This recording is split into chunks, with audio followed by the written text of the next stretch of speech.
الحمد لله نحمده ونستعينه ونستغفره ونؤمن به ونتوكل عليه ونعوذ بالله من شرور أنفسنا ومن سيئات أعمالنا من يهده الله فلا مضل له ومن يضلل فلا هادي له أشهد أن لا إله إلا الله وحده لا شريك له وأشهد أن سيدنا ونبينا ومولانا محمدا عبده ورسوله أرسله بالهدى ودين الحق ليظهره على الدين كله ولو كره المشركون وصلى الله على محمد وعلى آله وصحابه وأتباعه وأهل بيته أجمعين أما بعد فأعوذ بالله من الشيطان الرجيم بسم الله الرحمن الرحيم ووصى بها إبراهيم بنيه ويعقوب يا بني إن الله اصطفى لكم الدين فلا تموتن إلا وأنتم മുസ്ലിമൂൻ. ബഹുമാന്യരെ മുഅ്മിനീങ്ങളെ, ഒരു പ്രൈവറ്റ് ബസ്സിൽ നിറയെ യാത്രക്കാരുമായി വളരെ ചെറുപ്പക്കാരനായ ഒരു മനുഷ്യൻ ഏകദേശം ഒരു 80 വയസ്സ് പ്രായം അനുമാനിക്കാവുന്ന വളരെ അവശനായ തൻ്റെ പിതാവുമായി യാത്ര ചെയ്യുകയായിരുന്നു. അവർക്ക് ഇറങ്ങേണ്ട സ്റ്റോപ്പായി. വണ്ടി നിർത്തി. അങ്ങനെ വളരെ പതുക്കെ സുമുഖനായ ചെറുപ്പക്കാരൻ അവശനായ തൻ്റെ പിതാവിൻ്റെ കൈ പിടിച്ച് ബസ്സിൻ്റെ സ്റ്റെപ്പ് ഇറങ്ങുന്ന ഘട്ടത്തിൽ വിളിച്ചു പറഞ്ഞു, ബസ് പെട്ടെന്ന് പോവരുത്, പെട്ടെന്ന് വണ്ടി എടുക്കരുത്, എൻ്റെ പിതാവിന് ക്ഷീണമാണ്, തളർച്ചയാണ്, ഒന്ന് പിതാവ് ഇറങ്ങിക്കോട്ടെ എന്ന് വിളിച്ചു പറയുകയുണ്ടായി. ബസ്സിലുള്ള യാത്രക്കാരുടെയൊക്കെ ശ്രദ്ധ ആ ചെറുപ്പക്കാരനിലേക്ക് നീങ്ങിയപ്പോഴാണ് യാതൊരുവിധ സങ്കോചവും മടിയും നാണവും ഒന്നുമില്ലാതെ ആ ചെറുപ്പക്കാരൻ്റെ കയ്യിലിരിക്കുന്നത് എല്ലാവരും ശ്രദ്ധിച്ചത്. തൻ്റെ പിതാവിൻ്റെ എന്താ പറയുക, ഒരു ആശുപത്രിയിൽ നിന്നും ഡിസ്ചാർജ് ചെയ്ത് വരുന്ന ഘട്ടത്തിലായിരുന്നു. പിതാവിൻ്റെ മൂത്രം പുറത്തേക്ക് പോകാൻ വേണ്ടി പൈപ്പ് ഇട്ടിട്ടുണ്ടായിരുന്നു. അതിൻ്റെ മൂത്രം നിറഞ്ഞു നിൽക്കുന്ന സഞ്ചിയായിരുന്നു ആ മകൻ്റെ, ആ ചെറുപ്പക്കാരൻ്റെ കയ്യിലുണ്ടായിരുന്നത് എന്ന് ഈ കഥ കേൾക്കുമ്പോൾ അങ്ങനെയുമുള്ള മക്കൾ ഉണ്ട് എന്നാണ് നാം ചിന്തിക്കുന്നത്. ഒരിക്കലൊരു സഹോദരൻ എൻ്റെ അടുത്ത് ഈ അടുത്ത കാലത്തൊരു അനുഭവം പറഞ്ഞു. എറണാകുളം ലിസി ഹോസ്പിറ്റലിൽ നിറഞ്ഞ വാർഡ്, അതിൽ ക്യാൻസർ രോഗികൾ അടക്കമുള്ളവരുണ്ട്. പ്രായമായ തൻ്റെ പിതാവിനെ കൂട്ടുനിൽക്കാൻ വേണ്ടി വന്നിരിക്കുന്നത് വിവാഹിതരായ 2 ആൺമക്കളായിരുന്നു. പ്രായമായ പിതാവ് അദ്ദേഹം അറിയാതെ തന്നെ ആ വാർഡിൽ മലമൂത്ര വിസർജനം നടത്തുമായിരുന്നു. വാർഡിലുള്ളവർക്കെല്ലാം അത് ഏറെ ബുദ്ധിമുട്ടാകുന്നുണ്ടായിരുന്നു.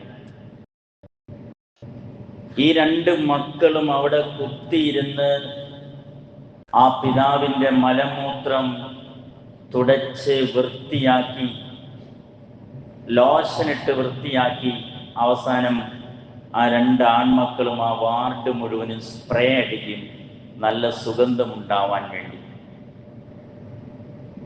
എന്നിട്ട് ആ മക്കൾ വാർഡിലുള്ള എല്ലാ രോഗികളോടും കൂട്ടിരിപ്പുകാരോടും ചോദിക്കും, പൊരുത്തപ്പെട്ട് തന്നോ, മാപ്പാക്കിയേക്കണേ, ഞങ്ങളുടെ പിതാവിന് സുഖമില്ലാത്തത് കൊണ്ടാണ് എന്ന് വാർഡിലുള്ളവരുടെ ആൺമക്കൾ പൊരുത്തം ചോദിക്കുന്ന രംഗം ഒരു സഹോദരൻ എൻ്റെ അടുത്ത് വന്ന് പറയുകയുണ്ടായി. നമ്മൾ ചിന്തിക്കുക, ഇങ്ങനെയുള്ള മക്കൾ ഇപ്പോഴും നമുക്കിടയിലുണ്ട് എന്ന്. മൂന്നാമത് എൻ്റെ കണ്ടുകൊണ്ടിരുന്ന 5 കൊല്ലം ഞാൻ കണ്ടുകൊണ്ടിരുന്ന ഒരു അനുഭവമാണ്. കോട്ടയത്തുണ്ടായിരുന്നപ്പോൾ ഒരു സഹോദരൻ, ഉയർന്ന ഉദ്യോഗസ്ഥനാണ്. അദ്ദേഹം എല്ലാ ദിവസവും മരിച്ചുപോയ തൻ്റെ പിതാവിൻ്റെ ഖബർ വന്ന് സിയാറത്ത് ചെയ്യുമായിരുന്നു.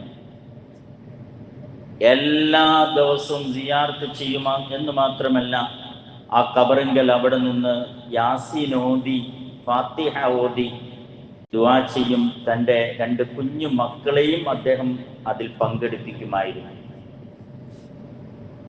ഒരിക്കൽ രാത്രി 12 മണിക്ക് പള്ളിയിലെ മുഅദ്ദിനോട് അദ്ദേഹം ഫോണിൽ വിളിച്ചു പറഞ്ഞു, ഞാൻ കോഴിക്കോട് നിന്ന് വന്നുകൊണ്ടിരിക്കുകയാണ്, ദയവായി പള്ളിയുടെ ഗേറ്റ് അടയ്ക്കരുത്, ഇന്ന് എൻ്റെ പിതാവിൻ്റെ ഖബർ സിയാറത്ത് ചെയ്യാൻ കഴിഞ്ഞില്ല, അതിതുവരെ ഇത്രയും വർഷമായി എനിക്ക് മുടങ്ങിയിട്ടുമില്ല, അതുകൊണ്ട് സിയാറത്ത് ചെയ്യാതെ എനിക്ക് പോയി കിടന്നുറങ്ങിയാൽ ഉറക്കം കിട്ടത്തുമില്ല, അതുകൊണ്ട് ദയവായി പള്ളിയുടെ ഗേറ്റ് അടയ്ക്കരുത് എന്ന് അദ്ദേഹം യാത്രയുടെ ഇടയിൽ വിളിച്ചു പറഞ്ഞത് ഞാൻ ഇന്ന് ഓർക്കുകയാണ്.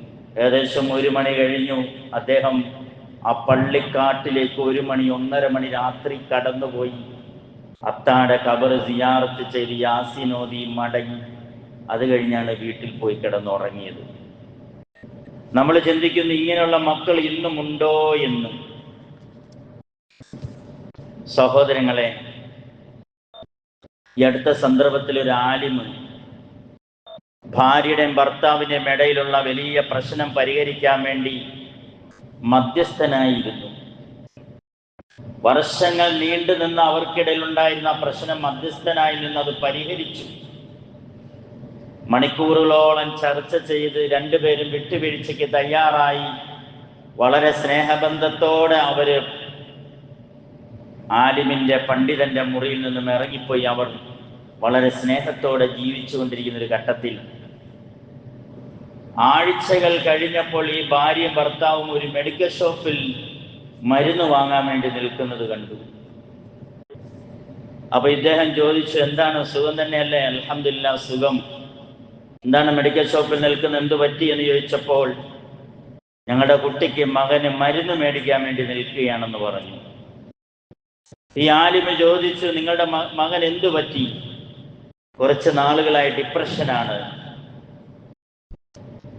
നമ്മളൊക്കെ പറയും മനോരോഗമാണ്, അല്ലെങ്കിൽ ഒറ്റയ്ക്ക് ഇരുന്ന് കരച്ചിലാണ്, സങ്കടമാണ്, അതുകൊണ്ട് ഡോക്ടർ മരുന്നിന് കുറിച്ച് തന്നു, കുഞ്ഞിനുള്ള ഡിപ്രഷന്റെ മരുന്ന് വാങ്ങാൻ വേണ്ടി നിൽക്കുകയാണെന്ന് പറഞ്ഞു. എന്താണ് ഈ പറഞ്ഞതിന്റെ കഥ? വർഷങ്ങളോളം ഈ ഭാര്യയും ഭർത്താവും വീട്ടിൻ്റെ അകത്ത് ചീത്ത വിളിച്ച്, പോർവിളി നടത്തി, ഒച്ച വെച്ച്, ബഹളം വെച്ച് തമ്മിലടിക്കുന്നത് ഈ മകൻ കണ്ടും കേട്ടും വളർന്ന തൻ്റെ വാപ്പയുടെയും ഉമ്മയുടെ ഇടയിലുള്ള ഈ പ്രശ്നങ്ങൾ കണ്ട് കേട്ട് ഈ കുഞ്ഞിന്റെ മനോനില തെറ്റി. അവസാനം 2 പേരും ഒന്നായപ്പോൾ ഈ കുഞ്ഞ് അവരുടെ കയ്യിൽ നിന്നും വിട്ടുപോയി. ഒരു തലവേദന വന്നാൽ മരുന്ന് വാങ്ങാം, ഒരു പനി വന്നാൽ മരുന്ന് വാങ്ങാം. പക്ഷെ മനസ്സ് തെറ്റിപ്പോയാൽ, മനസ്സിന്റെ താളം തെറ്റിപ്പോയാൽ, ആ താളം തെറ്റിയതിന്റെ മുഖ്യ പ്രതി ആരായിരുന്നു? ഈ ഉമ്മയും ഈ വാപ്പയുമായിരുന്നു. അവരൊന്നായപ്പോൾ അവരുടെ കയ്യിൽ നിന്നും ആ മകൻ വിട്ടുപോയി. അതിന് മരുന്ന് മേടിക്കാൻ നിൽക്കുന്ന ഈ രംഗമാണ് ഈ ആലിമ കണ്ടത്.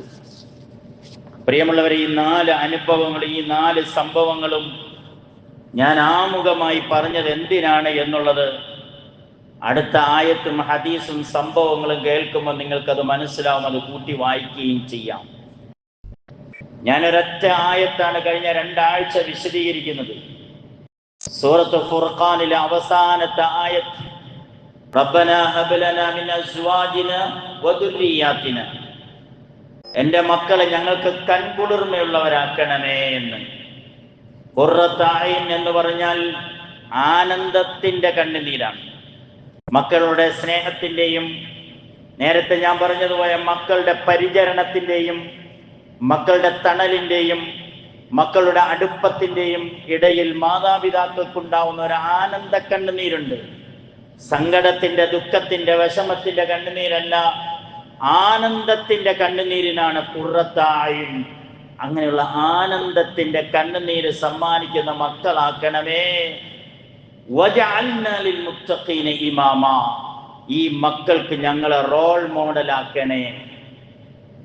ഈ ഇരിക്കുന്ന നമ്മുടെ മക്കൾ പറയാറുണ്ടോ, എൻ്റെ അത്ത, എൻ്റെ വാപ്പ എൻ്റെ റോൾ മോഡലാണെന്ന്? സിനിമ കാണുന്നതിൽ എല്ലാ സിനിമയും സെർച്ച് ചെയ്ത് എൻ്റെ അത്ത എനിക്ക് ആ കാര്യത്തിലുള്ള റോൾ മോഡലാണെന്ന് പറയുന്ന മക്കളുണ്ടാവും. അല്ലെങ്കിൽ ഔറത്തിന്റെ വിഷയത്തിൽ എൻ്റെ അമ്മ എനിക്ക് റോൾ മോഡലാണെന്ന് പറയുന്ന പെൺകുട്ടികളുണ്ടാവും. നെഗറ്റീവായ പല വിഷയങ്ങളിലും എൻ്റെ മാതാപിതാക്കൾ എനിക്ക് റോൾ മോഡലാണെന്ന് പറയുന്ന ഒത്തിരി മക്കളുണ്ട്. പക്ഷെ പോസിറ്റീവായ, ദീനിയായ, നല്ല സംസ്കാരത്തിൻ്റെ, നല്ല ഗുണങ്ങളുടെ, നല്ല സമീപനത്തിൻ്റെ റോൾ മോഡലാണ്, മാതൃകയാണ് എൻ്റെ മാതാപിതാക്കള് എന്ന് പറയുന്ന മക്കൾ എത്രയുണ്ട് നമുക്കിടയിൽ. അതുകൊണ്ട് മക്കൾ നേരെയാവണോ, നമ്മൾ ആദ്യം നേരെയാവണം. നമ്മൾ ഒന്ന് വളഞ്ഞാൽ മക്കൾ 7 വളയും. ഞാൻ ആവർത്തിക്കുന്നു, നാം ഒന്ന് വളഞ്ഞാൽ മക്കൾ 7 വളയും.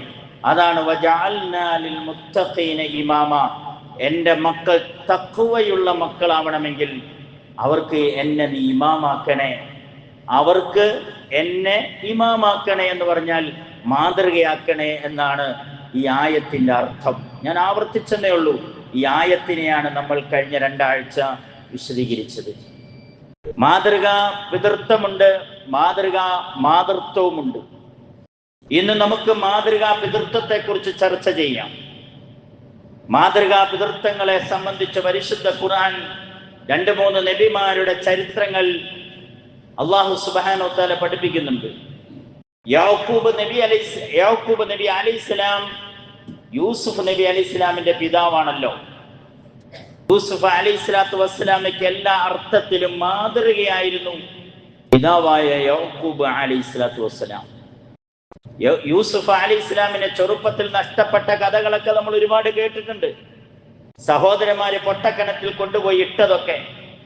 യാക്കൂബ് നബി അലൈഹിസ്സലാം തൻ്റെ മകനായ യൂസുഫ് അലൈഹിസ്സലാമിനെ നഷ്ടപ്പെട്ടതിന്റെ പേരിൽ വർഷങ്ങളോളം കരഞ്ഞ് സങ്കടപ്പെട്ട് ഒരുപാട് വിഷമിച്ച് എൻ്റെ പൊന്നി യൂസുഫ് എവിടെയാണ് എന്ന ഏകാന്തമായിരുന്നു കരഞ്ഞ് കണ്ണുനീര് തീർന്ന അവസാനം കണ്ണ് വെളുത്തുപോയി എന്നാണ് ഖുർആൻ പറയുന്നത്.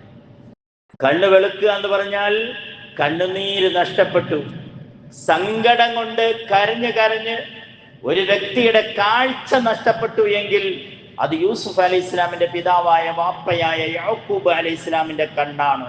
ആ കാഴ്ച നഷ്ടപ്പെട്ടു പോയി എന്നാണ്. 10 വർഷം കഴിഞ്ഞ്, 20 വർഷം കഴിഞ്ഞ്, 2 പതിറ്റാണ്ട് കഴിഞ്ഞു.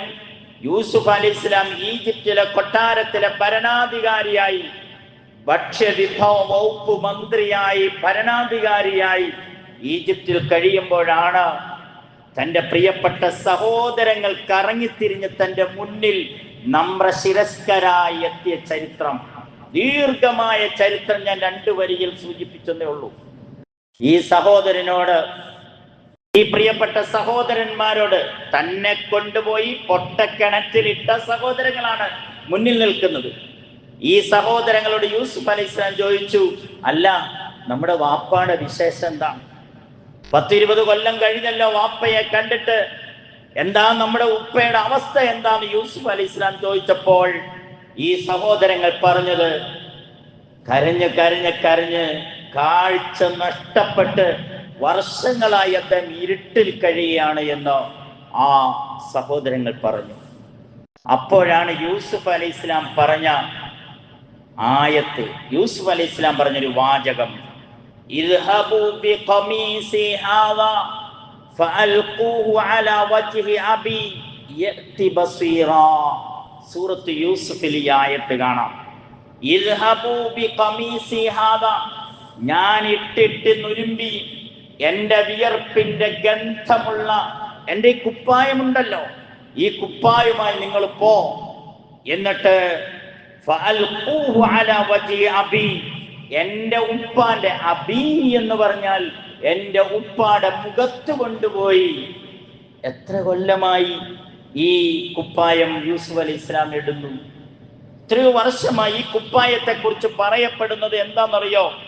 ഈ കുപ്പായം ഇട്ടുകൊണ്ടിരുന്ന അവസ്ഥയിലാണ് ചെറുപ്പത്തിൽ കൊണ്ടുപോയി സഹോദരന്മാരെ ആ പൊട്ടക്കണക്കിൽ കൊണ്ടുപോയി ഇട്ടതെന്നാണ്. ആ കുപ്പായമാണെന്നാണ് പറയപ്പെടുന്നത്. 10-20 കൊല്ലങ്ങൾക്ക് ശേഷം ആ കുപ്പായം യൂസുഫ് അലൈഹി ഇസ്ലാം സൂക്ഷിച്ചിരുന്നു എന്നാണ്. തന്റെ വിയർപ്പിന്റെ ഗന്ധമുള്ള യൂസുഫ് അലൈഹി ഇസ്ലാമിനെ യാക്കൂബ് അലൈഹി ഇസ്ലാം ഒക്കത്തെടുത്തുകൊണ്ട് നടക്കുമ്പോൾ ഈ കുപ്പായമായിരുന്നു യൂസുഫ് അലൈഹി ഇസ്ലാമിന്റെ ദേഹത്തുണ്ടായിരുന്നത്. ആ ഗന്ധം, യൂസുഫ് അലൈഹി ഇസ്ലാമിന്റെ വിയർപ്പിന്റെ ഗന്ധം അതിലുണ്ടായിരുന്നു, പറ്റിപ്പിടിച്ചിരുന്നു. ഇത് കൊണ്ടുപോയി നമ്മുടെ ഉപ്പാടെ മുഖത്ത് കൊണ്ടുപോയി ഇട്ടോളാൻ പറഞ്ഞു. ഈ കുപ്പായം വാങ്ങിക്കൊണ്ട് ആ യാത്രാ സംഘം ഈജിപ്തിൽ നിന്ന് നീങ്ങി ഫലസ്തീനിലെത്തണം. എത്രയോ കിലോമീറ്റർ ഒട്ടകപ്പുറത്ത് യാത്ര ചെയ്യണം. ഏകദേശം ഇവിടുന്ന് തൃശ്ശൂരിന്നോ അല്ലെങ്കിൽ അതിന്റെ അപ്പുറത്തുനിന്ന് അവർ യാത്ര തുടങ്ങി. ചങ്ങനാശ്ശേരി എത്താൻ എത്ര കിലോമീറ്റർ ഉണ്ട്? പക്ഷെ ആ യാത്ര അവർ ആരംഭിച്ചതേ ഉള്ളൂ. അവരുടെ കയ്യിൽ ആ കുപ്പായം ഇരിക്കുന്നു. അപ്പോഴാണ് ഖാല അബൂഹും ഇന്നി ലഅജിദു റീഹ യൂസുഫ്.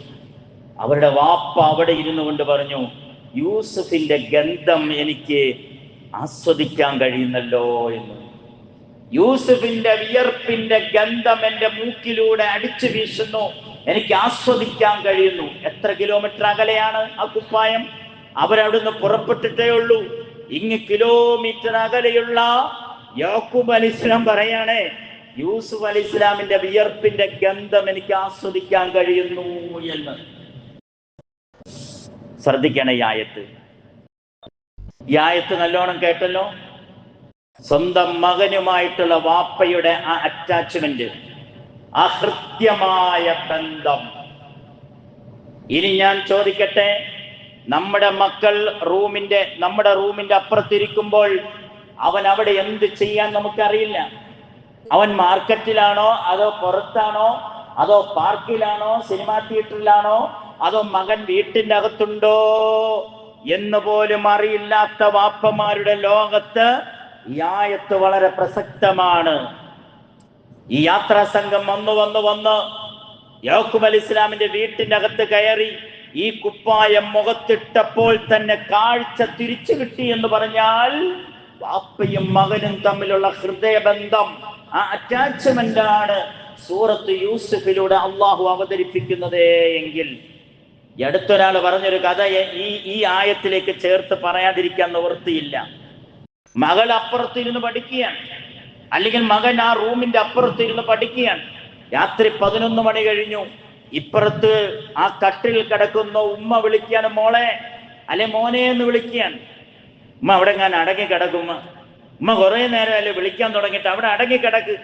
ഒരു 15 മിനിറ്റ് കഴിഞ്ഞപ്പോൾ വീണ്ടും ഉമ്മാന്റെ വിളിയാണ്. അപ്പോഴും ആ പഠിച്ചുകൊണ്ടിരിക്കുന്ന അല്ലെ മൊബൈലിൽ നോക്കിക്കൊണ്ടിരിക്കുന്ന, രാത്രി 12 മണിക്ക് അപ്പുറത്തെ മുറിയിൽ ആ മൊബൈലിൽ കളിച്ചുകൊണ്ടിരിക്കുന്ന, ഫേസ്ബുക്കിലും വാട്സപ്പിലും അങ്ങനെ പല രൂപത്തിലുമൊക്കെ അമേരിക്കയിലോ ഇംഗ്ലണ്ടിലോ ദുബൈയിലോ സൗദിയിലോ കോഴിക്കോടോ തൃശ്ശൂരോ അല്ലെങ്കിൽ എറണാകുളത്തുള്ള തന്റെ ബോയ് ഫ്രണ്ടുമായി ചാറ്റിങ്ങിൽ ഏർപ്പെട്ടുകൊണ്ടിരിക്കുന്ന ഈ കുട്ടിയുണ്ടല്ലോ, ഉമ്മാടെ വിളി അവഗണിച്ചു. രാത്രി 12 കഴിഞ്ഞപ്പോൾ വീണ്ടും ഉമ്മാടെ വിളി വന്നു. അപ്പോഴും ഈ ചാറ്റിങ്ങിൽ ഇരിക്കുന്ന ഈ കുട്ടി ശ്രദ്ധിച്ചില്ല. ഏകദേശം ഈ ചാറ്റിങ്ങും കഴിഞ്ഞ് അവള് 1:30 ആയപ്പോ കിടന്നുറങ്ങി. നേരം വെളുത്തപ്പോൾ ഉമ്മ ഒരിച്ചിരി ചായ ഇട്ടതാ എന്ന് അവള് വിളിച്ചു പറഞ്ഞപ്പോൾ ഒറ്റ പറച്ചിലിന് വിളി കേൾക്കുന്ന ഉമ്മയുടെ ശബ്ദമില്ല. രണ്ടാമത് വിളിച്ചു പറഞ്ഞു, ഉമ്മാടെ ശബ്ദമില്ല. നേരം വെളുത്ത് ചായക്ക് വേണ്ടി മൂന്നാമത് വിളിച്ചു പറഞ്ഞപ്പോൾ ആ ഉമ്മാടെ ശബ്ദമില്ല. അവൾ ഓടി പിടച്ച് ഈ മുറിയിലേക്ക് വന്നു നോക്കുമ്പോൾ കട്ടിലിന്റെ മുകളിൽ നിന്നും താഴെ വീണ് കിടക്കുന്ന ഉമ്മ. ആളുകൾ ഓടിക്കൂടി ഡോക്ടറെ വിളിച്ചു വരുത്തിയപ്പോൾ ഡോക്ടർ നാടി പിടിച്ചു നോക്കിയിട്ട് പറയാൻ, മരിച്ചിട്ട് 6 മണിക്കൂർ കഴിഞ്ഞു എന്ന്. ആ വിളിച്ചത് എന്തിനാണെന്നറിയോ? മരണവെപ്രാളത്തിൽ ഒരിത്തിരി വെള്ളം എടുത്തതാ മോളെ എന്ന് പറയാൻ വേണ്ടി വിളിച്ചതാണ്. അവള് ചാറ്റിങ്ങിലായിരുന്നു. ഇത്തിരി വെള്ളം എടുത്തതാ മോളെ എന്ന് വിളിച്ചതാണ്. അവള് കിലോമീറ്റർ അകലെയുള്ള ബോയ് ഫ്രണ്ടുമായിട്ട് വലിയ സല്ലാപത്തിലായിരുന്നു. തൊട്ടടുത്തുള്ള ഉമ്മ കട്ടിലാണോ അതോ കട്ടിലിന്റെ താഴെ വീണോ എന്നറിയാത്ത മക്കൾ അങ്ങകലെയുള്ള ദുബായിലുള്ള അവൻ കഴിച്ചോ കുടിച്ചോ എടാ നീ തിന്നോ, എത്ര സ്നേഹവായ്പോടെയാണ് നമ്മുടെ മക്കൾ ദൂരത്തുള്ളവരുമായി ചാറ്റിങ്ങിലുള്ളത്. ഇപ്പുറത്തുള്ള മുറിയിലുള്ള ഉമ്മ വെള്ളം കുടിച്ചോ മരുന്ന് കഴിച്ചോ എന്ന് പോലും അറിയില്ല. ഇവൾ അവിടെ കടന്ന് അലറി വിളിച്ച രംഗമുണ്ട്. മഹാനായ യൂസുഫ് അലി ഇസ്ലാമിന്റെയും യാക്കൂബ് അലി ഇസ്ലാമിന്റെയും ആ അറ്റാച്ച്മെന്റും ഇന്ന് ഇരിക്കുന്ന നമ്മളുടെ, വേറെ എവിടെയും പോകണ്ട, ഈ ഭിത്തിയിൽ ചാരിയിരിക്കുന്നവരുടെയും എന്നെ ശ്രദ്ധിക്കുന്നവരുടെയും എന്നെ ശ്രദ്ധിക്കാത്തവരുടെയും മക്കളുടെ അവസ്ഥ എന്താണ് എന്ന് ഓരോരുത്തരും ചിന്തിക്ക്. അങ്ങനെ ഒരു യൂസുഫ് ആവാൻ നമ്മുടെ മക്കൾക്ക് കഴിഞ്ഞിട്ടുണ്ടോ? എൻ്റെ അടുത്ത് പലരും വന്ന് പല കഥകളും പറയുന്നുണ്ട് മക്കളെ കുറിച്ച്. ഒരുപാട് സങ്കടങ്ങളുടെ കഥ കേട്ടാൽ അത്ഭുതപ്പെടുന്ന ഞെട്ടിപ്പോകുന്ന കഥകൾ എൻ്റെ അടുത്ത് വന്ന് പലരും പറയാറുണ്ട്. ഇവിടെയാണ് യൂസുഫ് അലൈഹി ഇസ്ലാമും യാക്കൂബ് അലൈഹി ഇസ്ലാമും നമുക്ക് മാതൃകയാവുന്നത്. മഹാനായ ഇബ്രാഹിം നബി അലൈഹി ഇസ്ലാം, ഇബ്രാഹിം നബി അലൈഹി ഇസ്ലാമിന്റെ മകനാണല്ലോ ഇസ്മായിൽ. എല്ലാ ദീനിയായ ചുറ്റുപാടിലും വളർത്തി, ദീനിന്റെ സംസ്കാരത്തിൽ വളർത്തിയെടുത്ത് 5 നേരം നമസ്കരിക്കുന്ന ഏറ്റവും ഉന്നത സ്വഭാവത്തോടുകൂടി വളർത്തിയെടുത്ത തന്റെ മകൻ ഇബ്രാഹിം നബി അലൈഹി ഇസ്ലാം ദൂരെ യാത്ര പോകുമായിരുന്നു. സ്ഥിരമായി യാത്ര ചെയ്യുന്ന ഒരു വ്യക്തിയായിരുന്നു ഇബ്രാഹിം നബി അലൈഹി സ്വലാത്തു വസ്സലാം. ഒരിക്കൽ യാത്ര കഴിഞ്ഞ് അദ്ദേഹം മടങ്ങി വന്നു, മക്കയിലേക്ക് മടങ്ങി വന്നു. അങ്ങനെ തന്റെ മകൻ ഇസ്മായിൽ എവിടെയാണ് താമസിക്കുന്നത്, ഏത് വീട്ടിലാണ് താമസിക്കുന്നത് അന്വേഷിച്ച് നടന്ന് ആരോ കാണിച്ചു കൊടുത്തു, ദാ നിങ്ങളുടെ മകൻ ഇസ്മായിലിന്റെ വീടാണതെന്ന്. അങ്ങനെ ഇബ്രാഹിം നബി അലൈഹി സ്വലാം വയോവൃദ്ധനായി ആ വീടിന്റെ വാതിക്കൽ ചെന്ന് മുട്ടി. കുറെ മുട്ടിക്കഴിഞ്ഞപ്പോൾ ഒരു പെൺകുട്ടി ഇറങ്ങി വന്നു. ഇതാരുടെ വീടാ? ഓ, ഇസ്മായിലിന്റെ വീടാ. നീ ആരാണ്? ഞാൻ ഇസ്മായിലിന്റെ ഭാര്യയാണ്. ഓ ശരി, എങ്ങനെയുണ്ട് ജീവിതം? അങ്ങനെയൊക്കെ പോകുന്നു. എന്തു പറയാനാണ്? അങ്ങനെ പരാതികളുടെ പാണ്ടക്കെട്ടുകൾ തന്റെ പ്രിയപ്പെട്ട ഭർത്താവായ ഇസ്മായിൽ അലി ഇസ്ലാമിനെ കുറിച്ചുള്ള കുറ്റങ്ങളും കുറവുകളും പരാതികളും ഈ വന്ന ഇബ്രാഹിം അലൈഹി സ്വലാത്തു വസ്സലാം അഥവാ ഇസ്മായിൽ അലി ഇസ്ലാമിന്റെ വാപ്പയോട് ഈ പെൺകുട്ടി അഴിച്ചു വെച്ചു. പക്ഷെ പെൺകുട്ടിക്ക് അറിയില്ലായിരുന്നു എന്റെ ഭർത്താവിന്റെ വാപ്പയാണ് വന്നിരിക്കുന്നത് എന്ന്. ഇബ്രാഹിം നബി അലൈഹി ഇസ്ലാം സാവൂതം അത് ശ്രവിച്ചതിന് ശേഷം ആ പെൺകുട്ടിയോട് പറഞ്ഞു, ഇസ്മായിൽ വരുമ്പോൾ ഒന്ന് പറഞ്ഞേക്കണേ, ഇങ്ങനെ ഒരാൾ വന്നിട്ടുണ്ട് എന്ന്, വന്നിരുന്നു എന്ന്. എന്നിട്ട് നീ ഇങ്ങനെയും കൂടി പറയണം, വീടിന്റെ കട്ടളപ്പടി ഒന്ന് ഇളക്കി കളഞ്ഞേക്കാൻ. എന്താ പറഞ്ഞേ? വീടിന്റെ കട്ടളപ്പടി ഇളക്കി കളഞ്ഞേക്കാൻ പറഞ്ഞു എന്ന് പറഞ്ഞേക്കാൻ പറഞ്ഞു. ഇസ്മായിൽ അലൈഹി സ്വലാത്തു വസ്സലാം വൈകുന്നേരം വന്നു, വീട്ടിലേക്ക് കയറി. ഈ ഭാര്യ ഇസ്മായിൽ അലൈഹി സ്വലാമിനോട് പറഞ്ഞു, ഇങ്ങനെ ഒരു വയോവൃദ്ധൻ വന്നിരുന്നു, പേര് ഇബ്രാഹിം എന്നൊക്കെ എന്തോ പറഞ്ഞു. പിന്നെ അദ്ദേഹം പറഞ്ഞു വീടിന്റെ കട്ടളപ്പടി ഇളക്കി കളഞ്ഞേക്കാൻ പറഞ്ഞു എന്ന് പറഞ്ഞു. ഇസ്മായിൽ നബി അലൈഹി സ്വലാമിന് മനസ്സിലായി, വീടിന്റെ കട്ടളപ്പടി ഇവളാണ്, എന്റെ ഭാര്യയാണ്. ഇസ്മായിൽ അലൈഹി സ്വലാമിന് പറ്റിയ ഭാര്യയല്ല. ഇസ്മായിൽ അലൈഹി സ്വലാമിന്റെ ദീനിനും ദഅവത്തിനും ഇസ്മായിൽ അലൈഹി സ്വലാമിന്റെ സംസ്കാരത്തിനും സ്വഭാവത്തിനും ഇബ്രാഹിം എന്ന പിതാവ് പഠിപ്പിച്ചു കൊടുത്ത ഇസ്ലാമികമായ ചുറ്റുപാടിനെ പറ്റിയ മരുമകളല്ല എന്ന് ഇസ്മായിൽ അലൈഹി സ്വലാമിന് ഇബ്രാഹിം നബി അലൈഹി സ്വലാമിന്റെ ആ സൂചനയിലൂടെ മനസ്സിലായി. തന്റെ ജീവിതത്തിൽ നിന്നും അവളെ ഒഴിവാക്കേണ്ട സാഹചര്യം ഹദീസിൽ കാണുന്നുണ്ട്. അള്ളാഹുവിന്റെ റസൂല് പഠിപ്പിച്ച കഥയാണ് സല്ലല്ലാഹു അലൈഹി വസല്ലം. വർഷങ്ങൾ കടന്നുപോയി. ഇബ്രാഹിം നബി അലൈഹി സ്വലാം ദീർഘദൂര യാത്ര കഴിഞ്ഞ് എത്രയോ വർഷങ്ങൾക്ക് ശേഷം വീണ്ടും മക്കയിൽ വന്നു. മക്കയിൽ വന്ന് ഇസ്മായിൽ അലൈഹി സ്വലാമിന്റെ വീട് അന്വേഷിച്ച് നടന്നു. ആരോ ചൂണ്ടിക്കാണിച്ചു കൊടുത്തു, അതാണ് നിങ്ങളുടെ മകന്റെ വീട് എന്ന്. അവിടെ ചെന്ന് സലാം പറഞ്ഞു. വീട്ടിന്റെ അകത്തു നിന്നും വളരെ പതിയനെ വഅലൈക്കും അസ്സലാം എന്ന് സലാം മടക്കി. വാതിൽ വന്ന് പതുക്കെ തുറന്നു. വാതിലിന്റെ ഒരു സൈഡിലേക്ക് ആ പെൺകുട്ടി മാറി നിന്നു. ആരുടെ വീടാ? മഹാനായ ഇസ്മായിലിന്റെ വീടാണെന്ന്. വെറുതെ ഇസ്മായിൽ എന്നല്ല പറഞ്ഞത്, മഹാനായ പ്രവാചകൻ ഇസ്മായിലിന്റെ വീട് അലൈഹിസ്സലാത്തു വസ്സലാം. നീ ആരാ? ഞാൻ ആ ഇസ്മായിലിന്റെ പ്രിയപ്പെട്ട ഭാര്യയാണെന്ന് പറഞ്ഞു. എങ്ങനെയുണ്ട് ജീവിതം? അൽഹംദുലില്ലാഹ്, സന്തോഷം. വേണ്ടുവോളം തിന്നാനും കുടിക്കാനൊന്നുമില്ലെങ്കിൽ സന്തോഷത്തോടെ, സുഖത്തോടെ, ആനന്ദത്തോടെ, ഞങ്ങൾ വലിയ കരുണയോടെ, സ്നേഹത്തോടെ, പ്രണയത്തോടെ, പ്രേമത്തോടെ ഞങ്ങൾ ജീവിക്കുന്നു എന്ന് ആ പെൺകുട്ടി പറഞ്ഞപ്പോ പിതാവായ ഇബ്രാഹിമിന്റെ മുഖത്തൊരു ചിരി വന്നു, ഒരു തെളിച്ചം വന്നു. എന്നിട്ട് പറഞ്ഞ ആ കുട്ടിയോട്, ഇങ്ങനൊരു ഇബ്രാഹിം വന്നിരുന്നു എന്ന് പറഞ്ഞേക്കണേ ഇസ്മായിലിനോട് വരുമ്പോ. എന്നിട്ട് ഇങ്ങനെയും പറയണം, ഇപ്പോഴത്തെ കട്ടളപ്പടി ഉറപ്പിച്ചു വെച്ചോ എന്ന്. അദ്ദേഹം സലാം പറഞ്ഞു പോയി. വൈകുന്നേരം ഇസ്മായിൽ അലൈഹി സ്വലാം കയറി വന്നു. കഥകളെല്ലാം ആ പെൺകുട്ടി പറഞ്ഞു. എന്നിട്ട് കട്ടളപ്പടി ഉറപ്പിച്ചു വെച്ചോ എന്ന് പറഞ്ഞു. ഇസ്മായിൽ അലൈഹി സ്വലാം അത് കേട്ടപ്പോൾ സന്തോഷിച്ചു. ഇങ്ങനൊരു വാപ്പയാവാൻ നമുക്ക് കഴിഞ്ഞിട്ടുണ്ടോ? ഇങ്ങനൊരു വാപ്പയാവാൻ കഴിഞ്ഞിട്ടുണ്ടോ? ഇതാണ് ഇബ്രാഹിം നബി അലൈഹി സ്വലാം മാതൃകാ പിതാവായിരുന്നു എന്ന പരിശുദ്ധ ഖുർആൻ പഠിപ്പിക്കുന്ന, ചരിത്രം പഠിപ്പിക്കുന്നത്. മഹാനായ ഉമർ റളിയല്ലാഹു അൻഹുവിന്റെ കഥ എത്രയോ നമ്മൾ കേട്ടതാണ്. പാതിരാത്രി വേഷപ്രചന്നനായി രാജ്യത്തെ, നാട്ടിലെ ജനങ്ങളുടെ അവരുടെ ജീവിത ചുറ്റുപാടുകൾ അതീവ രഹസ്യമായി കണ്ടുപിടിക്കുവാൻ അദ്ദേഹത്തിന്റെ വീട്ടിൽ നിന്നും റോഡിലൂടെ, ഇടവഴിയിലൂടെ, ഗല്ലിലൂടെ നടന്നു നീങ്ങിയ ഉമർ റളിയല്ലാഹു അൻഹുവിന്റെ, ഖലീഫ ഉമർ റളിയല്ലാഹു അൻഹുവിന്റെ അദ്ദേഹത്തിന്റെ മാതൃകാ ജീവിതം കടന്നു പോകുമ്പോൾ ഒരു ഉമ്മയുടെയും മകളുടെയും വീട്ടിന്റെ അകത്തുള്ള അടക്കിപ്പിടിച്ച കഥ നമ്മൾ കേട്ടിട്ടില്ലേ? മോളെ പാലിൽ വെള്ളം ചേർക്കും മോളെ. ഇന്നത്തെ പാലിന്റെ കഥയിൽ നിന്ന് പാലാണോ നമ്മൾ കുടിക്കുന്നതെന്ന് പോലും അറിയില്ല. ഇന്ന് നമ്മൾ പാല് തന്നെയാണോ കുടിക്കുന്നത്? 28 രൂപയും 30 രൂപയും 31 രൂപയും കൊടുത്ത് വാങ്ങുന്ന ഈ കവറ് പാലൊക്കെ പാല് തന്നെയാണോ? അതൊന്ന് ചിന്തിച്ചേക്ക്. ഞാൻ ഇടയ്ക്കൊന്ന് പറഞ്ഞേ ഉള്ളൂ, മോളെ പാലിൽ വെള്ളം ചേർക്കും. ഇല്ല ഉമ്മ, ഇല്ല ഇല്ല ഉമ്മ, ഇല്ല മോളെ. ഉമർ കാണുന്നില്ല, അറിയുന്നില്ല.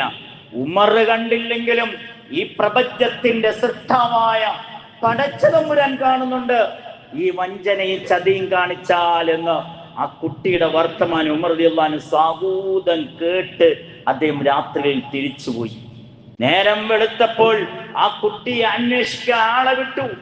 അങ്ങനെ മഹാനായ ഉമർ റളിയല്ലാഹു അൻഹുവിന് തന്റെ മകന് വധുവായി, തന്റെ മകന് ഭാര്യയായി, വധുവായി തെരഞ്ഞെടുത്തത് ഈ പാൽക്കാരിയായ പെൺകുട്ടിയാണ് എന്ന് ചരിത്രം ഓർമ്മപ്പെടുത്തുമ്പോൾ നമുക്ക് മാതൃകയാക്കാൻ പറ്റിയിട്ടുണ്ടോ? ഉമർ റളിയല്ലാഹു അൻഹു ഭരണാധികാരിയായിരുന്നു. രാജ്യത്തെ മറ്റൊരു ഭരണാധികാരിയുടെ മകളെ വേണമെങ്കിൽ തന്റെ മകന് വധുവായി തെരഞ്ഞെടുക്കാമായിരുന്നു. പക്ഷെ അല്ല, ഒരു കുടിലിലെ പാൽക്കാരിയുടെ മകളെയാണ് തന്റെ പ്രിയപ്പെട്ട മകന് വധുവായി തെരഞ്ഞെടുത്തത്. ഇങ്ങനെയൊരു പിതാവാൻ നമുക്ക് കഴിഞ്ഞിട്ടുണ്ടോ? പരിശുദ്ധ ഖുർആൻ സൂറത്ത് അൽ ബഖറ 132 ആയത്ത് നോക്കിക്കേ. വവസ്സാ ബിഹാ ഇബ്രാഹിം ബനീഹി വയഅഖൂബ്. ഇബ്രാഹിം നബി അലൈഹിസ്സലാം മരണാസന്നനായി കിടക്കുമ്പോൾ, യാക്കൂബ് നബി അലൈഹിസ്സലാമും മരണാസന്നനായി കിടക്കുമ്പോൾ, ഇബ്രാഹിം നബി അലൈഹിസ്സലാമും യാക്കൂബ് അലൈഹിസ്സലാമും അവരുടെ അവസാനത്തെ വസിയത്ത്, വസിയത്തിനെ മലയാളീകരിച്ചതാണ് വസിയത്ത്. വസിയത്തല്ല, ശരിക്കും വസിയത്താണ്. ഇബ്രാഹിം നബി അലൈഹിസ്സലാം മരണാസന്നനായി കിടക്കുമ്പോൾ യാക്കൂബ് അലൈഹിസ്സലാത്തു വസ്സലാമും തന്റെ മക്കളൊക്കെ അടുത്ത് വിളിച്ചിരുത്തിയിട്ട് യാക്കൂബ് അലൈഹിസ്സലാം പറഞ്ഞത്, അവിടുത്തെ 1 ഏക്കർ റബ്ബർ തോട്ടം നിനക്ക്, ഇപ്പുറത്തെ ചങ്ങനാശ്ശേരിയിലെ 3 ഷട്ടർ നിനക്ക് എന്നല്ല വസിയത്ത് ചെയ്തത്. യാക്കൂബ് അലൈഹിസ്സലാം ഇബ്രാഹിം നബി അലൈഹിസ്സലാം വസിയത്ത് ചെയ്തത്, ഇന്നല്ലാഹു അസ്തഫാ ലക്കുമുദ്ദീൻ, മക്കളെ പടച്ചവൻ നിങ്ങൾക്ക് ദീൻ തെരഞ്ഞെടുത്തു വന്നിരിക്കുന്നു. അത് പള്ളിക്കുടത്ത് പോയാൽ ഈ ദീൻ തലയിൽ വേണം, പള്ളിക്കുടത്തിന്റെ പുറത്ത് വന്നാൽ ഈ ദീൻ വേണം. നീ കല്യാണത്തിന് പോയാലും നിന്റെ ദീൻ നീ മുറുകെ പിടിക്കണം. നീ എവിടെ പോയാലും നീ നിന്റെ ദീൻ മുറുകെ പിടിക്കണം. ഇന്നല്ലാഹു അസ്തഫാ ലക്കുമുദ്ദീൻ, ദീൻ അനുസരിച്ചുള്ള ജീവിതം നിങ്ങൾക്കുണ്ടാവണം. ദീനിനെ അള്ളാഹു നിങ്ങൾക്ക് തെരഞ്ഞെടുത്തു തന്നിരിക്കുന്നു. ഫലാ തമുത്തുന്ന ഇല്ലാ വഅൻതും മുസ്ലിമൂൻ, മക്കളെ നിങ്ങൾ മുസ്ലിമീങ്ങളായിട്ടല്ലാതെ മരിക്കരുതേ എന്ന് ഇബ്രാഹിം നബി അലൈഹി ഇസ്ലാമും യാക്കൂബ് നബി അലൈഹി ഇസ്ലാമും ചെയ്ത ആ വസിയത്ത്. സഹോദരങ്ങളെ, നമ്മളൊക്കെ വാപ്പമാരാണ്, നമ്മളൊക്കെ അത്തമാരാണ്, നമുക്കൊക്കെ ആൺമക്കളും പെൺമക്കളും ഒക്കെ ഉള്ളവരാണ്. നമ്മൾ മക്കളുമായിട്ടുള്ള ഇത്തരം ദീനിയായ ബന്ധത്തിൽ എത്രത്തോളം ഇവരെയൊക്കെ മാതൃകയാക്കാൻ കഴിഞ്ഞിട്ടുണ്ട് എന്ന് നമ്മളൊന്ന് ചിന്തിച്ചു നോക്കുക. സഹോദരങ്ങൾ, നമ്മൾ മക്കൾക്ക് വേണ്ടി ദുആ ചെയ്യാറുണ്ടോ? 2 ദുആക്കളുണ്ട്. ഒന്ന്, നമുക്ക് ജന്മം നൽകിയവർക്ക് വേണ്ടിയുള്ള ദുആ. 2, നാം ആർക്കാണ് ജന്മം നൽകിയത് അവർക്ക് വേണ്ടിയുള്ള ദുആ. നമ്മൾ ജന്മം നൽകിയവർക്ക് വേണ്ടിയുള്ള ദുആയാണ് റബ്ബനാ ഹബ് ലനാ മിൻ അസ്വാജിനാ വദുരിയാതിനാ ഖുറത അയ്യുനി വജഅൽനാ ലിൽ മുത്തഖീന ഇമാമ. രണ്ടാമതൊരു ദുആയും കൂടി ഉണ്ട്, റബ്ബി ജഅൽനി മുഖീമസ്സലാത്തി വമിൻ ദുരിയതി റബ്ബനാ വതഖബ്ബൽ ദുആ. പടച്ചവനെ, എന്നെയും എൻ്റെ മക്കളെയും നമസ്കാരം നിലനിർത്തുന്നവരാക്കണേ പടച്ചവനെ എന്ന ദുആ. നമുക്ക് ജന്മം നൽകിയവർക്ക് വേണ്ടിയുള്ള ദുആ ഏതാ? റബ്ബിർഹംഹുമാ കമാ റബ്ബയാനി സഗീറ. സുബൈക്ക് ശേഷം ഈ ദുആ ചെയ്തവർ എത്ര പേര് ഇന്ന് ജുമാഅയ്ക്ക് വന്നിട്ടുണ്ട്? ഒന്ന് അത്താക്കും അമ്മക്കും വേണ്ടിയുള്ള ദുആ, റബ്ബിർഹംഹുമാ കമാ റബ്ബയാനി സഗീറ. ഇന്ന് സുബൈക്ക് ദുആ ചെയ്തോ? ഇന്ന് സുബൈക്ക് നമ്മുടെ മക്കൾക്ക് വേണ്ടി ദുആ ചെയ്തോ? റബ്ബി ജഅൽനി മുഖീമസ്സലാത്തി വമിൻ ദുരിയതി, എന്നെയും എൻ്റെ മക്കളെയും നമസ്കാരം നിലനിർത്തുന്നവരാക്കണേ പടച്ചവനെ എന്ന ദുആ. അല്ലാഹുവിന്റെ റസൂൽ സല്ലല്ലാഹു അലൈഹി വസല്ലമ തങ്ങൾ പഠിപ്പിച്ച ഒരു ഹദീസ് ഉണ്ട്, മുറു ഔലാദക്കും ബിസ്സലാത്ത്, നിങ്ങൾ നിങ്ങളുടെ മക്കളോട് നമസ്കരിക്കാൻ കൽപ്പിക്കണം. വഹും അബ്നാഉ സബ്അ സിനീൻ, അവർക്ക് 7 വയസ്സായാൽ. 7 വയസ്സ് മുതൽ നമസ്കരിക്കണേ മോനെ. ഇന്ന് സുബഹി നിസ്കരിച്ചോ? ഇന്ന് ലോഹർ നിസ്കരിച്ചോ? ഇന്ന് സ്കൂൾ വിട്ട് പിള്ളേരെല്ലാം വീട്ടിൽ വരുമ്പോ മോനെ ഇന്ന് ജുമായ്ക്ക് പള്ളിയിൽ വന്നോ?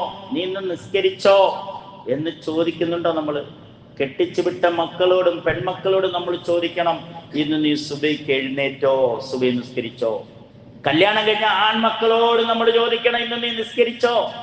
മുറു ഔലാദക്കും സബ്അ സിനീൻ ബിസ്സലാത്തി സബ്അ സിനീൻ, അവർക്ക് 7 വയസ്സാകുമ്പോൾ നിസ്കരിക്കണേ എന്ന് നിർദ്ദേശിക്കണം. വദ്രിബൂഹും അലൈഹാ വഹും അബ്നാഉ 10 സിനീൻ, മക്കൾക്ക് 10 വയസ്സാകുമ്പോൾ നിസ്കരിച്ചില്ലേ അടിക്കണം. ഞാൻ ഇരിക്കുന്ന സദസ്സിനോട് ചോദിക്കുക, 10 വയസ്സായിട്ട് നിസ്കരിച്ചില്ല, 10 വയസ്സായിട്ട് നിസ്കരിച്ചില്ല, അടിച്ചിട്ടുള്ള അത്തമാരൊന്ന് കൈപൊക്കിക്കേ എന്ന് ഞാൻ ചോദിക്കുന്നില്ല.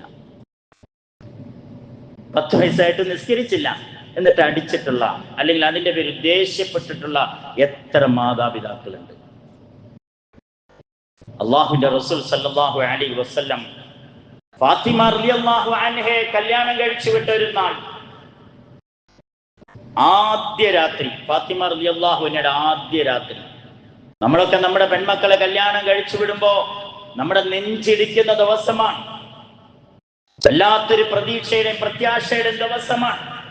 ഫാത്തിമ റളിയല്ലാഹു അൻഹയെ നബി തങ്ങൾ കല്യാണം കഴിച്ചു വിട്ട് ആ ദിവസം ഫാത്തിമ റളിയല്ലാഹു അൻഹയുടെ കൈ പിടിച്ച് അലി റളിയല്ലാഹുവിന്റെ വീട്ടിൽ കൊണ്ടുപോയി ആക്കി. ആ ആക്കുന്ന സമയത്ത് കുറെ വസിയത്തും ഉപദേശങ്ങളും നബി തങ്ങൾ ഫാത്തിമ റളിയല്ലാഹു അൻഹയ്ക്ക് നൽകി. നബി തങ്ങൾ നിറഞ്ഞ കണ്ണോടുകൂടിയാണ് തന്റെ ഫാത്തിമ ഇന്നലെ വരെ എൻ്റെ കൂടെ ഉണ്ടായിരുന്നു. എന്റെ കരളിന്റെ കഷ്ണം ഇന്നലെ വരെ എന്റെ വീട്ടിലുണ്ടായിരുന്നു. ഇന്നു മുതൽ വേറൊരു വീട്ടിലാണല്ലോ, വേറൊരാളുടെ തണലിലാണല്ലോ, വേറൊരാളുടെ സംരക്ഷണയിലാണല്ലോ. ഇന്നു മുതൽ എന്റെ വീട്ടിൽ എന്റെ കരളില്ലല്ലോ എന്ന ചിന്തയുമായി അല്ലാഹുവിന്റെ റസൂൽ വീട്ടിലേക്ക് നിറഞ്ഞ കണ്ണുമായി മടങ്ങി വന്നു. അവിടെ കിടന്നുറങ്ങിയ നബി തങ്ങൾ വീട്ടിൽ. വെളുപ്പിന് 3 മണിയായപ്പോൾ അല്ലാഹുവിന്റെ റസൂൽ എഴുന്നേറ്റു, ഓളയെടുത്ത് തഹജ്ജുദ് നിസ്കരിച്ചു. ഇനിയും സുബൈയുടെ ബാങ്കിന് സമയമുണ്ടായിരുന്നു. ആ നിസ്കാര മുസല്ലയിൽ നിന്നും നിസ്കാരപ്പായിൽ നിന്നും നബി തങ്ങൾ എഴുന്നേറ്റ് നേരെ നടന്നു. ഇന്നും മദീനത്ത് പോയി കഴിഞ്ഞാൽ അലി റളിയല്ലാഹു അൻഹുവും ഫാത്തിമ റളിയല്ലാഹു അൻഹയും താമസിച്ചിരുന്ന വീടിന്റെ പരിസരം നമുക്ക് കാണാം. നബി തങ്ങളുടെ വീട് റൗളയോട് ചേർന്നാണ്. അവിടുന്ന് തഹജ്ജുദിന്റെ സമയത്ത് നടന്ന് അങ്ങനെ നടന്ന് ഫാത്തിമ റളിയല്ലാഹു അൻഹയെ കല്യാണം കഴിപ്പിച്ചു വിട്ട അലി റളിയല്ലാഹുവിന്റെ വീട്ടിലെത്തി. പിന്നെ ശ്രദ്ധിച്ചോ, എല്ലാവരും ശ്രദ്ധിച്ചോ. യാ ഫാത്തിമ എന്ന് പറഞ്ഞു വാതിൽ മുട്ടി. അസ്സലാമു അലൈക്കും യാ ഫാത്തിമ, അസ്സലാമു അലൈക്കും യാ അലി. ഏത് വാതിലാ മുട്ടുന്നത്? ആദ്യ രാത്രിയിൽ മണിയറ വാതിൽ മുട്ടുന്ന പിതാവ്. നമ്മൾ മുട്ടിയിട്ടുണ്ടോ? ഞാൻ പലപ്പോഴും പല സദസ്സിൽ ചോദിച്ചിട്ടുണ്ട്, നിങ്ങളുടെ കല്യാണ ദിവസം അന്ന് സുബഹി നിസ്കരിച്ചവർ എത്ര പേരുണ്ട്? നിങ്ങളുടെ കല്യാണ ദിവസം അന്ന് ളുഹർ നിസ്കരിച്ചവർ എത്ര പേരുണ്ട്? നിങ്ങളുടെ കല്യാണ ദിവസം അന്ന് ളുഹർ നിസ്കരിച്ചവർ ആണുങ്ങളോട് ചോദിച്ചാൽ ഒരു 80% പേരും കൈവക്കും. പക്ഷേ വനിതാ ക്ലാസ്സിൽ, സ്ത്രീകളുടെ ക്ലാസ്സിൽ നിങ്ങളുടെ കല്യാണ ദിവസം ളുഹർ നിസ്കരിച്ച പെണ്ണുങ്ങളൊന്ന് കൈപൊക്കിക്കാന്ന് ചോദിച്ചാൽ 1-2 കൈകളെ പൊക്കാനുള്ളൂ. എന്താണെന്നറിയോ? മുഖത്ത് മൊത്തം പുട്ടിയിട്ടിരിക്കുക, കൈ നിറയെ മൈലാഞ്ചി ഇട്ടിരിക്കുക. ളുഹർ നിസ്കരിക്കാൻ വേണ്ടി ഒന്നെടുക്കാൻ പറ്റുമോ? കുട്ടിയെല്ലാം ഒഴുകിപ്പോകും. അന്ന് അസറുണ്ടോ, അന്ന് മഗ്‌രിബുണ്ടോ, അന്ന് ഇശായുണ്ടോ? അന്നാണ് ഏറ്റവും പ്രധാനപ്പെട്ട ദിവസം, അന്നാണ് മസ്റ്റായിട്ട് നിസ്കരിക്കേണ്ടത്. അവനവന്റെ കല്യാണ ദിവസം പോലും സുബഹിയും ളുഹറുമില്ല. ഫാത്തിമ റളിയല്ലാഹു അൻഹയുടെ വീട്ടിൽ പോയി ആ മണിയറയിൽ ആദ്യ രാത്രി നബി തങ്ങൾ മുട്ടി. എഴുന്നേക്കൂ ഫാത്തിമ, എഴുന്നേക്കൂ. ഉപ്പാന്റെ ശബ്ദമാണല്ലോ. ഫാത്തിമ റളിയല്ലാഹു അൻഹ മണിയറയിൽ നിന്ന് ചാടി എഴുന്നേറ്റു. വാതിൽ തുറന്നപ്പോ ഉപ്പ നിൽക്കുകയാണ്. എന്തേ ഉപ്പാന്ന് ചോദിച്ചു. അള്ളാന്റെ റസൂൽ പറഞ്ഞെന്താണെന്നറിയോ? ഇന്നലെ വരെ എന്റെ കൂടെയായിരുന്നു നീ, ഇന്നലെ വരെ നിനക്ക് തഹജ്ജുദ് മുടങ്ങിയിട്ടില്ല. സുബഹിയുടെ കഥയല്ല, തഹജ്ജുദ് 3-4 മണിക്ക് എഴുന്നേറ്റ് നിസ്കരിക്കേണ്ട തഹജ്ജുദിന്റെ കഥയാണിത്. ഇന്നലെ വരെ എന്റെ കൂടെ നീ ഉണ്ടായിരുന്നപ്പോൾ നിന്റെ തഹജ്ജുദ് മുടങ്ങിയിട്ടില്ല ഫാത്തിമ. ഇന്നും മുടങ്ങാതിരിക്കാൻ വേണ്ടി ഞാൻ നിന്റെ വാതിൽ വന്ന് മുട്ടിയതാണ് എന്ന്. മുറു ഔലാദക്കും ബിസ്സലാത്ത് വഹും അബ്നഉ 7 സിനീൻ. 7 വയസ്സ് മുതൽ നമ്മൾ നിസ്കാരം കൊണ്ട് കൽപ്പിച്ചുകൊണ്ടേയിരിക്കണം. ഈ ഹദീസിന്റെ ഒരു അവസാന ഭാഗമുണ്ട്, അതും കൂടി പറഞ്ഞു നിർത്തുകയാണ്. വഫർരിഖൂ ബൈന മലാജിഇഹിം. ഈ ഭാഗം ഇന്ന് ജുമയ്ക്ക് അകത്തിരിക്കുന്നവരും പുറത്തിരിക്കുന്നവരും മുകളിലുള്ളവരൊക്കെ കേൾക്കേണ്ട ഭാഗമാണ്. വഫർരിഖൂ ബൈന മലാജിഇഹിം. ആൺകുട്ടികളുടെയും പെൺകുട്ടികളുടെയും ഇടയിൽ 10 വയസ്സാവുമ്പോൾ അവരുടെ കിടക്കപ്പായിൽ മാറ്റി കിടത്തണം. പെൺകുട്ടീനെ വേറൊരു മുറിയിൽ, ആൺകുട്ടിയെ വേറൊരു മുറിയിൽ. അത്താടെ അമ്മാടെ ഇടയിൽ മക്കളെ കിടത്തരുതെന്ന്. വാപ്പാടെ ഉമ്മാടെ ഇടയിൽ മക്കളെ കിടത്തരുത്. 10 വയസ്സാകുമ്പോൾ മക്കളെ, ആൺകുട്ടികളെയും പെൺകുട്ടികളെ മാറ്റി കിടത്തണം. വാപ്പാന്റെ ഉമ്മാടെയും ബെഡ്റൂമിൽ നിന്നും വേറെ ബെഡ്റൂമിലേക്ക് മാറ്റി കിടത്തണമെന്ന് മുഹമ്മദ് മുസ്തഫ. എത്ര ആളുകളുണ്ട് അത്താടെ അമ്മയുടെ ഇടയിൽ കുഞ്ഞു മക്കളെ കൊണ്ട കിടത്തുന്നവർ? സഹാബാക്കളുടെ മക്കൾ തൊട്ടിൽ കിടക്കുന്ന മക്കളെ പോലും ബെഡ്റൂമിൽ കടത്തിയിരുന്നില്ല എന്നാണ്. ഞാൻ ചെറിയൊരു സംഭവം പറഞ്ഞു നിർത്തുകയാണ്. എറണാകുളം മെഡിക്കൽ ട്രസ്റ്റിലെ ഒരു സൈക്കാട്രിസ്റ്റ് ആയിട്ട് ഡോക്ടർ, അദ്ദേഹം പണ്ട് ഒരു വാരികയിൽ അദ്ദേഹത്തിന്റെ അനുഭവങ്ങൾ എഴുതുമായിരുന്നു. ഞാനത് വെട്ടിവെച്ചിട്ടുണ്ട്. ഡോക്ടറോട് ചോദിക്കാമെന്ന ഒരു ഭംഗിയാണ്. അതിലൊരു വിചിത്രമായ ചോദ്യം ഒരു ക്രൈസ്തവ പെൺകുട്ടി ചോദിക്കുന്ന ചോദ്യമാണ്. ഡോക്ടർ, ഞാൻ ആത്മഹത്യയുടെ വക്കീലാണ്.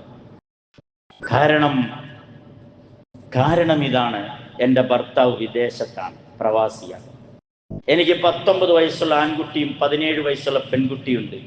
ഭർത്താവ് വീട്ടിലില്ലാത്തതുകൊണ്ട് 19 വയസ്സുള്ള ആൺകുട്ടി എൻ്റെ വലതുഭാഗത്തും 17 വയസ്സുള്ള പെൺകുട്ടി എൻ്റെ ഇടതുഭാഗത്തുമാണ് കിടത്തുന്നത്. രാത്രി ഞങ്ങൾ ഒരുമിച്ചാണ് കിടക്കുന്നത്. ഏതാനും നാളുകൾ കഴിഞ്ഞപ്പോൾ എനിക്കൊരു മെസ്സേജ് വരുന്നു. ഒരു സെക്സ് മെസ്സേജാണ്. ശ്രദ്ധിച്ച് കേട്ടോണേ. അള്ളാന്റെ റസൂലിന്റെ ഹദീസ് പറയാൻ വേണ്ടി ഇത്രയും പറയുന്നത്. ഞാനത് വായിച്ചു നോക്കി. മെയിലാണ് വന്നിരിക്കുന്നത്. ഇതാരാണ് മെയിൽ അയച്ചിരിക്കുന്നത് നോക്കുമ്പോൾ എൻ്റെ പൊന്നും മോനാണ് മെയിൽ അയച്ചിരിക്കുന്നത്. ഒരമ്മയുടെ ശരീരഭാഗത്തെ വർണ്ണിക്കുന്ന മെസ്സേജാണ് എൻ്റെ പൊന്നുമോൻ എനിക്ക് അയച്ചിരിക്കുന്നത്. ഞാൻ അത്ഭുതപ്പെട്ടു, ഞെട്ടിപ്പോയി, ഞാൻ തരിച്ചുപോയി. എൻ്റെ മകൻ തന്നെയാണോ ഇത് അയച്ചിരിക്കുന്നത് എന്ന് ഞാൻ അറപ്പോടെ വെറുപ്പോടെ അടുത്ത രാത്രിയിൽ അവനോടൊപ്പം കിടന്നുറങ്ങുമ്പോൾ അവന്റെ വിരലുകൾ എൻ്റെ ദേഹത്ത് സ്പർശിക്കുന്നതായി എനിക്ക് അനുഭവപ്പെട്ടു. അവന്റെ വിരലുകൾ കേൾക്ക് എൻ്റെ ശരീരത്തിൽ സ്പർശിക്കുന്നതായി. അതൊന്നല്ല, രണ്ടല്ല, 3 രാവുകളിൽ സ്പർശിച്ചു. ഞാനിപ്പോൾ അവന്റെ മുഖത്ത് നോക്കുന്നില്ല, മിണ്ടുന്നില്ല, പറയുന്നില്ല. ഞാൻ അവനോട് വെറുപ്പാണ്. ഡോക്ടർ, എന്നെ ആത്മഹത്യയിൽ നിന്ന് രക്ഷപ്പെടുത്തണം എന്ന് ആ കുറിപ്പ് എഴുതിയപ്പോൾ ഡോക്ടറിന്റെ മറുപടി ഞാൻ ആകാംക്ഷയോടെ വായിച്ചപ്പോഴാണ് ഞാൻ അടിവര ഇട്ടിട്ടുണ്ട്, പ്രതി നിങ്ങൾ തന്നെയാണ്. അമ്മയോട് പറയാണ് ആ ഡോക്ടർ, എറണാകുളം മെഡിക്കൽ ട്രസ്റ്റിലെ, ഞാൻ ഡോക്ടറിന്റെ പേര് പറയുന്നില്ല, ക്രിസ്ത്യാനിയാണ്, മുസ്ലിം ഒന്നുമല്ല. ഒന്നാം പ്രതി നിങ്ങളാണ്, അമ്മയാണ്. കാരണം 10 വയസ്സായപ്പോഴേ ബെഡ്റൂമിൽ നിന്ന് മാറ്റിക്കിടത്തണമായിരുന്നു. ഈ നൂറ്റാണ്ടിലെ മറുപടിയാണ് ലോകത്തിന്റെ പ്രവാചകനായ മുഹമ്മദ് മുസ്തഫ സല്ലല്ലാഹു അലൈഹി വസല്ലം പറഞ്ഞെന്താണ്? 10